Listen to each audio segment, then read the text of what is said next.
Famille, c'est encore moi le soldat de Gbagbo toujours. On va lire le commentaire de Sori Devila. Parlons de l'escadron de la mort et des charniers. Je n'ai pas trop parlé. Je ne voulais pas mettre cette vidéo là, mais il n'y a pas trop parlé. Voici la vidéo. On suit ensemble. L'enquête commence. Au lendemain de la découverte d'un charnier de 55 corps dans la périphérie d'Abidjan, 3 ministres du gouvernement nommés hier soir par le nouveau président ivoirien Laurent Gbagbo se sont rendus sur place ce matin. Les ministres de la Justice de la... Ouattara était en exil. On a fait les élections derrière eux. Laurent Gbagbo a gagné les élections.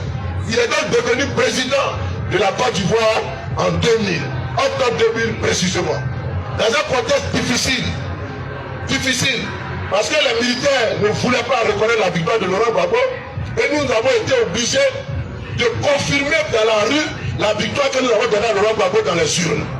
Cela nous a coûté 300 morts officiellement. Mais ces morts-là, c'était des militants du FPI. J'étais secrétaire national de la jeunesse à l'époque et on sait ce qui s'est passé dans la rue. Mais les gens sont allés ramasser ces corps-là. Parce que beaucoup de nos camarades, surtout ceux qui venaient de Yopougon, on les a fusillés au niveau de la Carena. Il y a beaucoup qui sont tombés dans la lagune, qui sont morts. Et on a ramassé ces corps-là pour aller les jeter derrière la Maca. Et c'est là qu'est partie l'idée du charnier. Ils ont pris nos corps, nos amis qui sont morts là, pour faire croire qu'il y a eu un charnier et il y a eu des militants d'un parti politique qui ont été massacrés.